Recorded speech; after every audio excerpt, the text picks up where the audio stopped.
All right. Getting a little snow here in New England today. So I thought this would be a good time to come out and play around a little bit. Have some new gear I want to check out. And got a new tent. And so I thought we'd head back here to the camp. And looks like we got another good 4 inches or so. So here we are at the camp. And yeah, we have a little bit of fun here. So let's see what happens. Got the gear all loaded up here. Got a little bit of snow in the fire pit here. We'll have to clean up and see if we can't get a fire going. And yeah, let's get into this.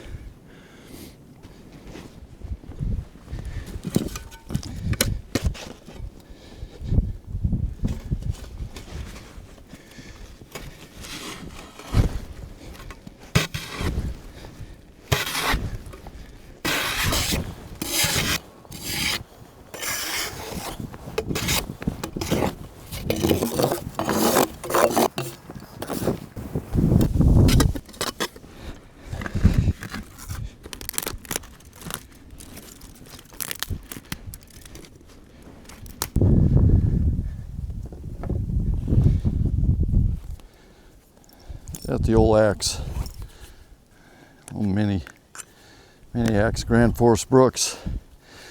Picked that up and had an interesting pattern on it. And I contacted Grand Force and they said it had something to do with the heat treating process, and they actually said it was like an anomaly, and actually it wasn't done right, but I liked it. So I decided to keep it. In fact, the guy even offered to buy it back from me, and I said, no, I think I'll hang on to it. It's kind of special. So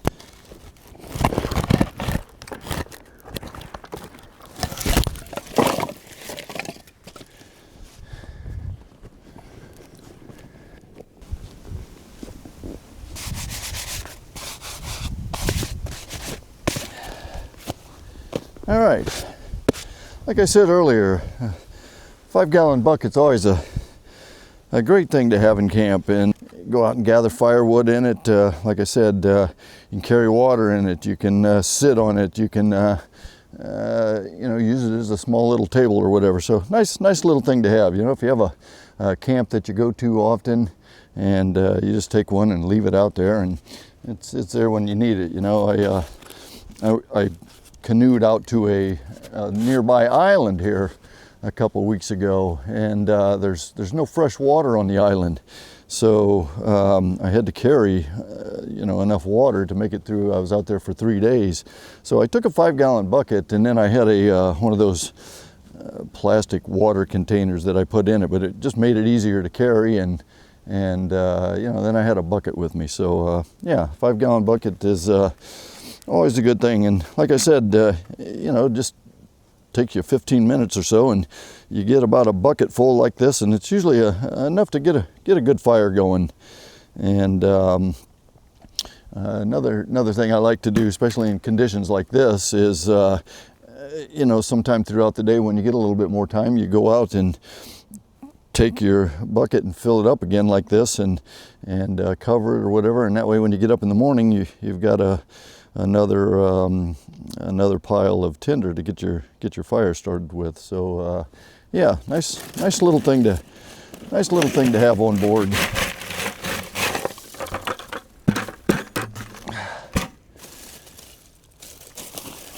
Kind of figure out how to negotiate this here.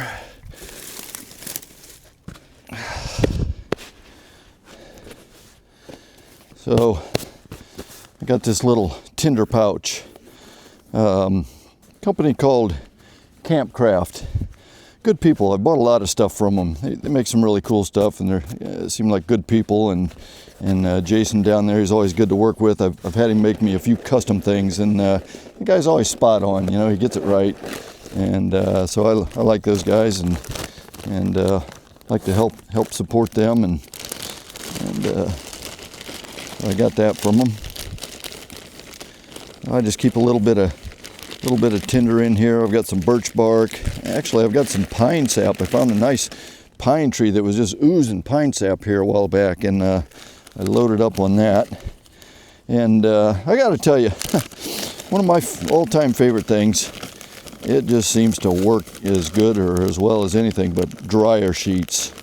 Man, you hit a dryer sheet with a spark, and that thing just goes up, and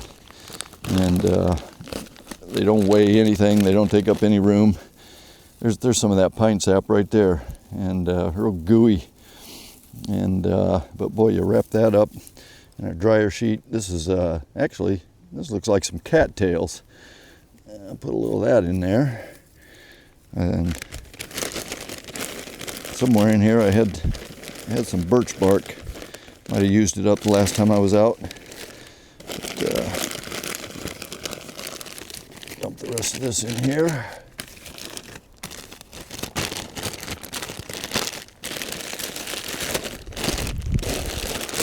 So yeah, always nice to have a nice little tinder bag to keep some dry tinder in. And as you're out hiking, you know, if you see something that looks interesting, something really flammable looking, pick it up, stuff it in there, and that way it's always in your pack. You know where it's at, and you know, if you get into camp late, or you know, even if you're in a situation where you really need to get a fire going, and if you're wet or something like that, you know, it's you always have it there with you. So here's my little tinder pouch, and same thing with this. A little redundancy here. I've got a ferro rod in there. I've got a Bic lighter if you just want to make things quicker and easier. I got a little piece of fat wood in there, and same thing, I've got another little baggie in there with some birch bark and stuff like that. So just a little smaller unit, but I keep that in my pack as well. So let's see if we can get this baby going here. I might take a couple strikes to get this thing going.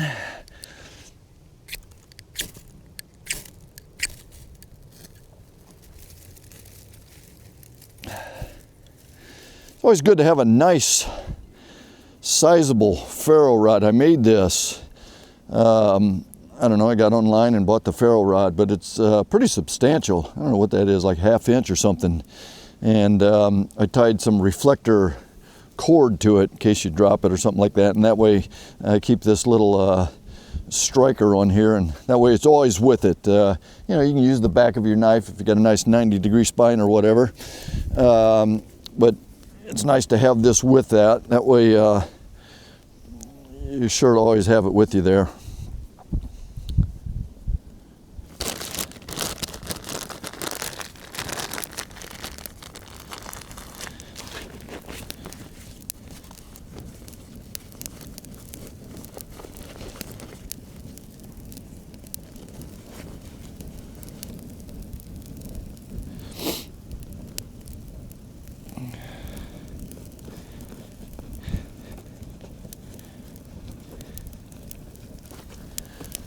All right, we'll put those off to the side there.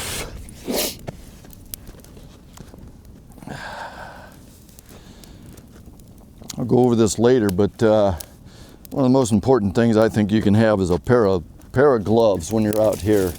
You know, a nice pair of leather gloves. These actually happen to be kind of thick. These are good for the winter, and I like them because they have this elastic kind of collar here, and that keeps the snow from going down inside the glove and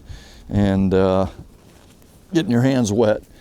And but you always want to have a nice pair of gloves with you, just for things like this: processing firewood, building camp, just camp chores, working around the fire. You know, anytime you're around fire or whatever, you want to protect your hands. Processing wood, it's easy to mess your hands up, you know. You can cut your hands or whatever, and when you're out here, even the smallest little thing can be amplified. You know, you got a little cut or a burn or something like that, and it can make it difficult to do chores and things that you have to do, and you know, it can be painful and everything. So you want to protect your hands. That's, you know, one of the most valuable tools you have out here is your hands. So make sure you protect them, and then it's always good to have a backup pair too, you know, in case one of your pairs get wet, or you lose a glove or something like that, and have a little backup pair. I always have a habit of playing with the fire. I don't know, it's just one of the things I do. And but what I've noticed is when it's going good, leave it alone. Let it burn. You know, I always try to tweak it and make it better. And sometimes sometimes you make it worse. So yeah, when it's going good, let her go. Should go get a couple bigger logs. We'll stack them around the edge here and get them drying out a little bit. Everything's a little wet out here. Had quite a bit of snow actually, and kind of like it. It's been a while since we've had this much snow out here, so it's been looking forward to it. Been actually been doing quite a bit of winter camping this year. Like I mentioned, I've got a small little island close to here, and a couple of weeks ago I loaded up everything, and it was kind of crazy. I canoed out to the island, had to break ice to get out there, and but yeah, got out there and had some fun. I hadn't been out there in a while, and kind of got the camp all cleaned up and dialed in, and spent a couple nights. So yeah, it was a pretty fun experience. That ought to keep her going for a little while. All right, let's get on to the next thing here. One of the things I like to do is just keep things tidied up. Yeah, when you use something, just put it back where you got it, and keeps you from losing things. That way you know where it's at when you need it again, and keeps everything organized.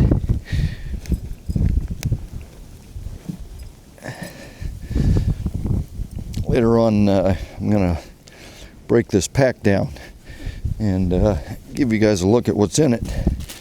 Show you some of the gear. And so I got a new tent recently, OneTigris, and I've used it once, and I tell you, I was really impressed.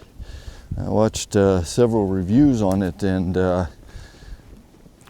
I actually had gone out to the island I was speaking about, and had another tent. It was actually a nice tent, and but it wasn't a four-season tent. It was all mesh, and I tell you, it got a little cold that night, and it wasn't extremely cold. I think it got down to 12 that night, but with the wind chill, it was like, I don't know, -13, I think it was. And I said, you know what, when I got home, I started doing some research, and I come across this OneTigris, and I got to tell you, I like it. I brought it out here last weekend and set it up and spent the night in it, and I was warm, and it was same temperature. I think it was 12. Wind chill, it was definitely sub-zero, and man, I stayed really nice and warm in that thing. So yeah, very happy with it so far. So pop that thing up again here and maybe spend another night in it.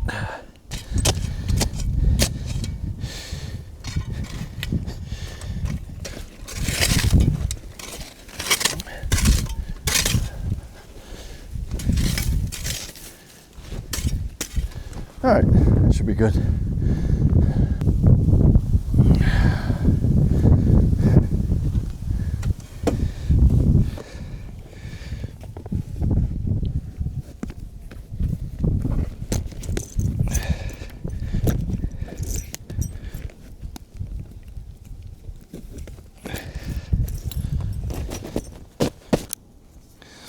Give a little rundown on this pack here while I'm tearing into it, I guess. So this is pack is made by the Duluth Pack Company, and you know, I've had these for years. In fact, I've had these things since the 90s, and I used to do a lot of canoe tripping up in the Boundary waters, and so this was one of the packs that is regularly used up there. And nice packs, nice quality packs. I mean, I've had these things for years and years, and they've just held up great. Of course, you got to take good care of them, but solid packs. You know, the belts and the closures are all solid, and then back here you got the carrying harness straps and everything, little tump line they put on them. Just lovely packs. Certainly not anything that you want to use for backpacking, but for canoe camping and base camping like this, it's perfect for carrying your gear. I've got a nice wool anorak in here. I'll put that on later. And so this basically covers all my, I would say, my sleeping gear and tent and clothing. We've got this pack over here, which we'll go over later. That's what I call a camp kitchen, and that houses all my tools, knives and stoves and cooking gear and food and first aid kits and water bottles and everything I need here. And then this separate pack, the combination between the two, I can carry everything that I need for a multi-day trip. I mean, I feel like I could go out with this, you know, depending on how much food I brought, but with this system here, I could go out, you know, long periods of time. So inside of here, I've got my thermarest pad. That's an older one, but I've got a new one on order coming in that's a little bit smaller, but hey, the thing still works. So here's the tent. Got that mounted down here on this side, and I've got my sleeping bag. I got a nice wool blanket down in here, and I'll get all this out later. I'll go through it a little bit better, but drag this tent out of here. Put this back in here, keep it dry. And then this is just a camp chair I brought with me. It's not one of those lightweight backpacking ones, but I'm close to home, and I'm not carrying it far, and it's nice to have something to sit down in. So, all right, let's go set this tent up and show you what we got here. Right there it says OneTigris Stella. This is a 2-person tent, and I tell you, I really like this thing. In fact, I like it so much I think I might go out and buy the 1-person tent. But so pretty simple setup on this thing. I went ahead and put my down jacket on. It's getting a little chilly out here, and wind's picking up. So I had a ground tarp from my previous tent, so I'm using that until I get another ground tarp. Not something that you have to have, but I kind of like it. I feel like it gives the tent a little bit more protection, and I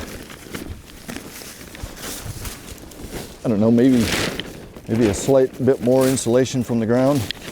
I don't know.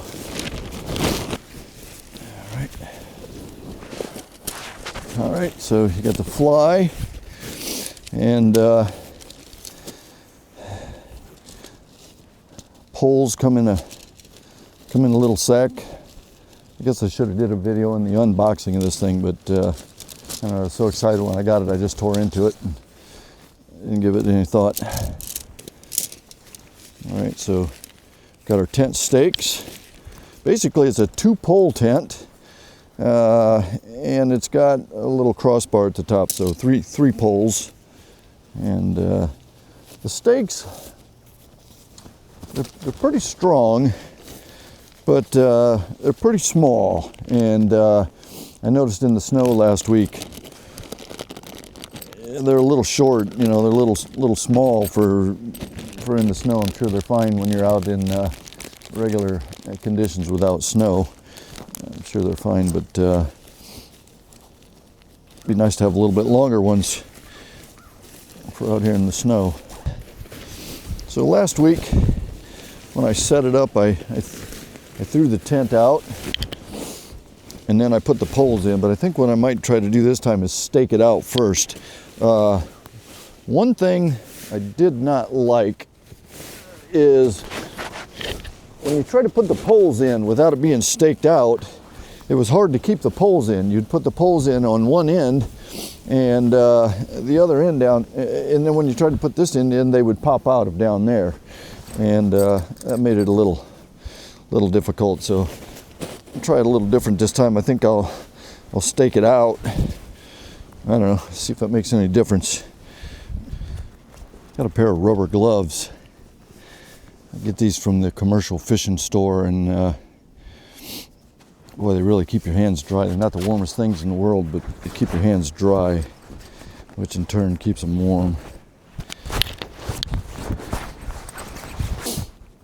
This tent actually goes up pretty quick when you're not messing around as much as I am. Goes up a little quicker.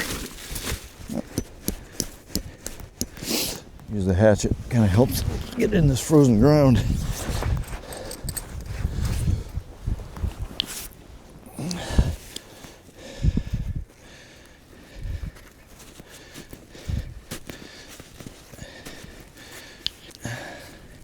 Dig down in a little bit, and then kind of helps if you put the stakes in at a 45-degree angle.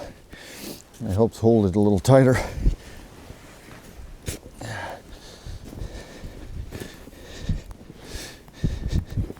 Well, between last week and today, we got quite a bit of snow here.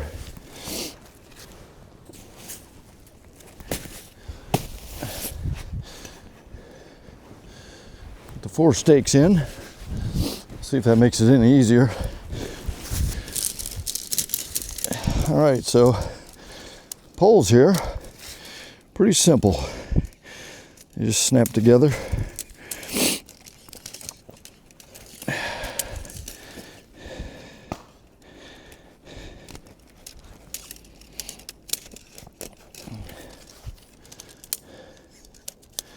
And they're not completely straight. I'll show you in a minute. They have a little bend in them right here, and gives you a lot more headroom in the tent. But all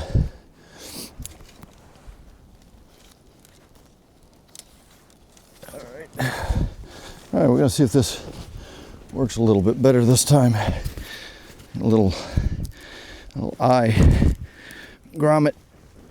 Stick that into there. Come on.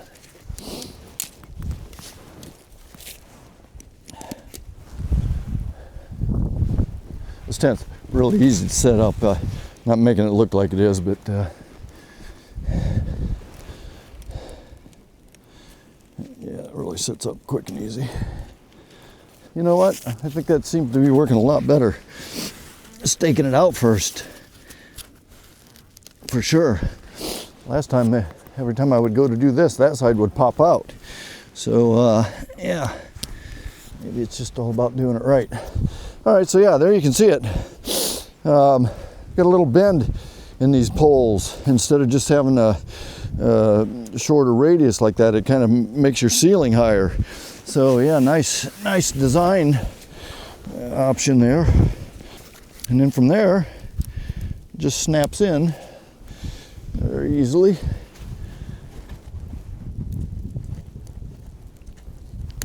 Everything's always a little more difficult when it's cold.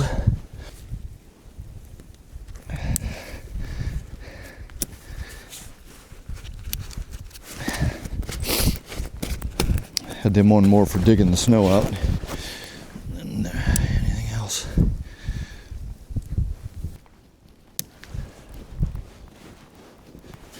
All right, so basically, this is a 4-season tent. So you can see this has a single wall, and it's not complete solid mesh like a summer tent or a 2 or 3 season tent would be.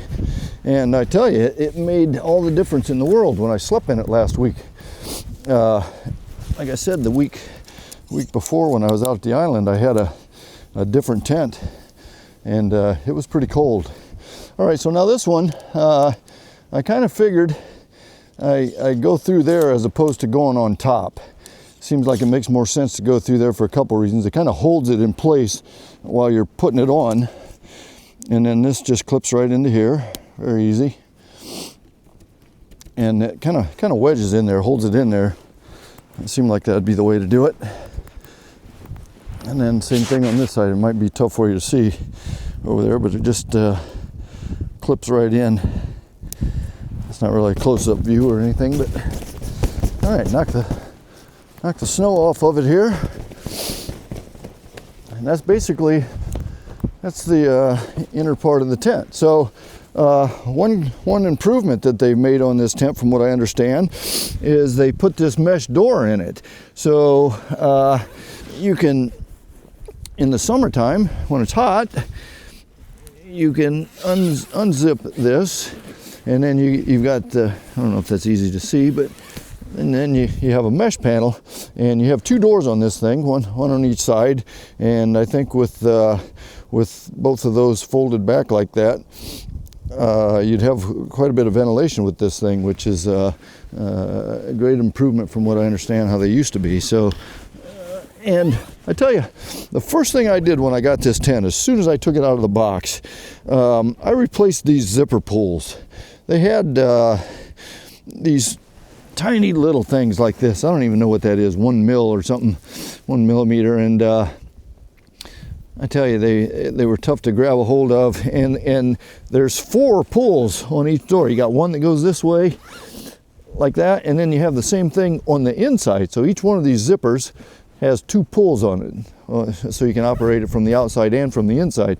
So the first thing I did was replace them. I had this reflective cord. It was 3 millimeter reflective cord, and so I cut those and replaced those. And I tell you, they're so much easier to grab, they're so much easier to see, and it's easier to distinguish which one's the inside and which one's the outside. Throw a fly on this guy.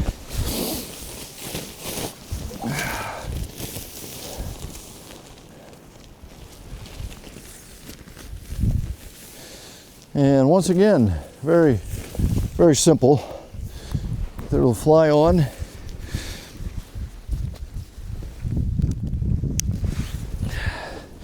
Just clip it down in all 4 corners. Easy.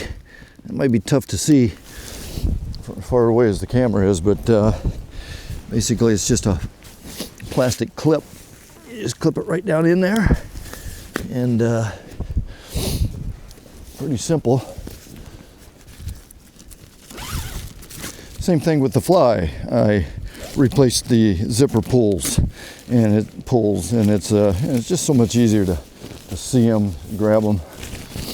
And I don't know if you can see this, but right there's a little clip, and that clips onto that cross pole and secures that.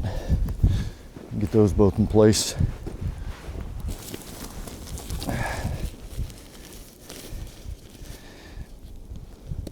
There we go. And then each side has a little Velcro strap that goes around the pole. Get those on there. You know, in warm weather, I should have had this done in about 5 minutes, but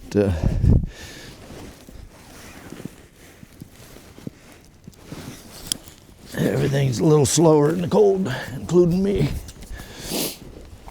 And here you can see the little Velcro strap that goes around the pole here. This kind of secures that, I guess, in high winds, which I think we're supposed to get some real high winds tonight, so might as well go ahead and secure it. All right, that's pretty much about it, except for guying out the vestibule. And so another thing I was saying that I did First off, as soon as I got this thing, was changed the zipper pulls, and I changed these, and the ones that they had were very short and they were not adjustable at all, and so I made these so that they were adjustable. I put the reflector stuff on here so that you can see them, and I made them longer so that you can adjust them. You know, if you have an area where you have a rock or something like that, hard ground, you can't get the stake in, you have some movability. So one on each side. It makes it nice being able to guide these out, and in the summer you get some ventilation, and in the winter or any other time you keeps the otter fly off the tent a bit. One thing that I do wish was different with this tent is either way you set this up, if you set it up this direction or completely 180 it and spin it around, this is still oriented the same direction. Where I have another tent, if you set it up one way like this, now if I were to spin it around, it's oriented the other direction, where this is on this side, and you open the fly from there, and I like that. So depending on which way the wind is coming, and let's say, you know, the wind was coming hard from this way, which it is, I set it up like that, and that blocks my wind and the snow and everything from getting in and out. But on that side over there now, when I open it up, I've got all that wind and snow and everything coming in there. So maybe that's one thing that OneTigris could look into possibly changing, is that, you know, I don't know if there's some specific kind of rights or something, or if they just didn't think that out, but I do like that feature on my other tent for sure. Okay, like I said, she's all staked out, and take a look at the inside of this thing.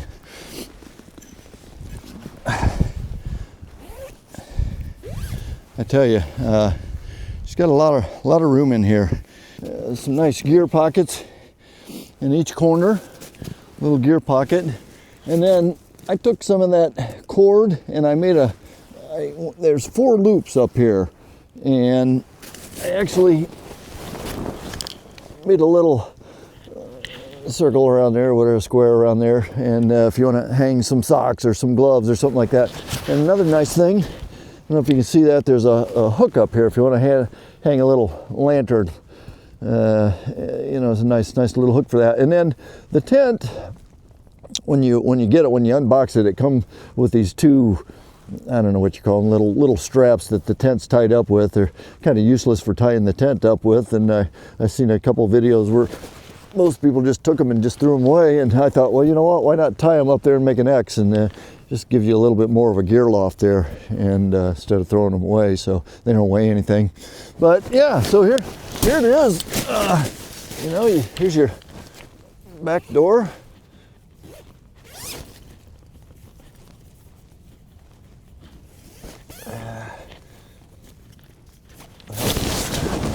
Get to it here. Okay, see, this is why I changed those zipper pulls out. So here's these, I don't know if you can see them, but the ones that it came with are just little tiny dudes. And so between the inside and the outside on both of those zippers, and then these, there were what, 1, 2, 3, 4, 5, 6 identical zipper pulls, and you know, I had a tough time distinguishing which one was which, you know, so I switched them out. I like it. But so here's your little vestibule out the back. You know, it's not huge, but certainly enough to throw your pack under. It's cut a little high, you know, so if it's raining, I think the mud or whatever is going to splash up. You know, it'd be nice if that was maybe cut a little bit lower, or even had a flap sewn in that you could pull down and stake it out differently or somehow. But I guess for my purposes, I'm totally okay with it, because it's a 2-person tent, and I plan on using it as a 1-person tent. For 1 person, it's extremely roomy. And so yeah, it really worked out good. I had enough room for me, all my sleeping gear, my clothes, put both of my packs in here at night. Yeah, no shortage of room. So, all right, well, I'm gonna get this snow cleaned up out of here and then load the gear into it, and then we'll come back to this. So here we go. All right, let's load in. All right, so like I said, I'm kind of set up for a 2-pack system, and this pack is pretty much contained in this area right here. You've got your tent, your ground tarp. I've actually got another tarp if I needed to put a tarp up that stays kind of with this kit, and all my sleeping gear and my clothing are all right here in one area. So the 2 packs, you got this pack that takes care of this whole setup, and then everything else is food and gear related. So, you know, this is a fairly large pack, and you know, if I was backpacking or something like that, obviously I'd carry 1 pack, and but I like this setup. You know, once I get this set up, then I have the other pack to work out of as far as food and gear. I don't know how well you can see what I'm doing here, but it's my thermarest. This is a down sleeping bag, and it's not always good to keep them compressed.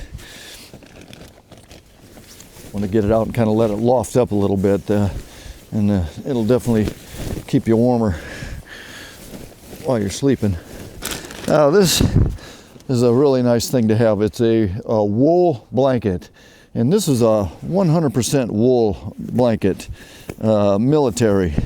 And I tell you, I scored this thing. I was in a antique store, and I come across this, and it basically like brand new. But I got to looking at the label on this thing, and it says American Woolen Company, August 30th, 1940. So this thing's been around a while, but I'll tell you what, and what I like about it, it's a large blanket. Like some of these you get nowadays, you know, especially if you're a tall guy, you'd be lucky to cover yourself with it. But this thing, I mean, I can wrap up in this like a cocoon. So very, very nice thing to have in addition to your sleeping bag. And it's always nice to have a wool blanket. It provides extra warmth, and you know, we all know wool is superior at keeping you warm even when it's wet. So if my down bag fails, you know, I've got a backup system. But I take this thing and I throw it on top of the wool, on top of the down sleeping bag, and it just gives me some extra warmth and comfort. And my thermarest pillow. I've had this thing forever. I won't go into detail here, but this is my clothes pack. It's I've had this forever and ever. I got this in the 90s. A company called Granite Gear, and it's just a square cube, but I like it, and it holds everything that I need. So basically what I have in here is a complete extra set of clothes. And you know, if I were to get wet or something like that, or overexert myself working and sweat and get wet, also at night it's good sometimes to change into different clothes just for that purpose, if you're wet from being in camp or whatever. And but here's another thing I want to show you. And boy, I come across this, and I used it last week, and I just absolutely loved it. So it's basically like a space blanket on steroids, and it's kind of got a foil on one side, but then the other side it's kind of blue, and but it's really long and wide. I don't know if you can't really see the whole thing here, but I took this and I laid it down blue side down with the foil side up to kind of reflect my heat back up towards me, and I felt like that gave me another barrier between myself and the ground. You know, I've got the ground tarp under here, I've got the tent bottom, and then I put this down as a barrier, and it's so wide it actually kind of wrapped up around me, made a little cocoon. So I put the thermarest on top of this. I put my sleeping bag on top of this, on top of the thermarest, and then I put the wool blanket on top of me. And I tell you, I was so warm, 12 degrees. I had to get up in the middle of the night and take clothes off. And then one of the times that I did get up, I happened to get up to go outside, and I noticed I never even closed the fly on this thing. So that's how warm the tent kept me. But boy, what a great piece of gear this is. You know, it takes up no room, it weighs nothing, and I think it really made the difference. So I'm going to put that underneath the thermarest. Let me bring this camera a little closer and show you what I have going on here, if I can. So here's this foil blanket thing. I lay that down, and it's even wide enough that it comes up about a foot on each side. And so when I put the sleeping bag on top of it here,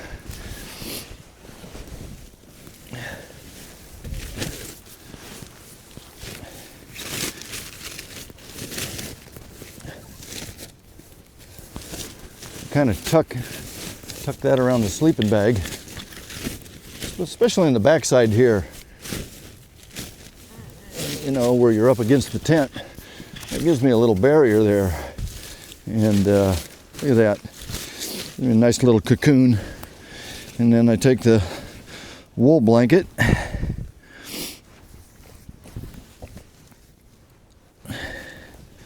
and put that on top of everything. And you know, it's a fairly decent sleeping system. And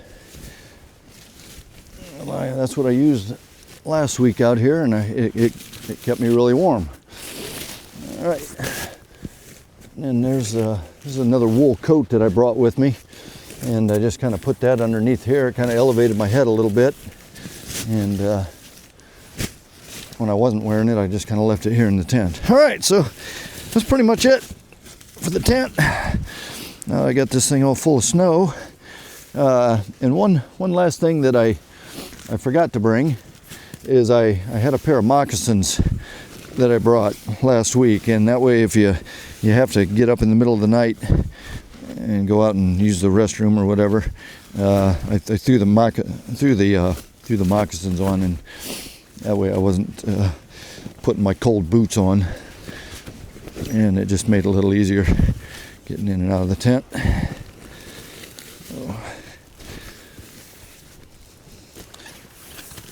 All right, so that's pretty much it. There's my pack over here in this corner, and then at night I put the other pack up in this corner, and that's it. The old OneTigris. I got to say I'm really happy with it. We'll see how she holds up tonight. All right, let's get back over here to camp and give this fire some attention.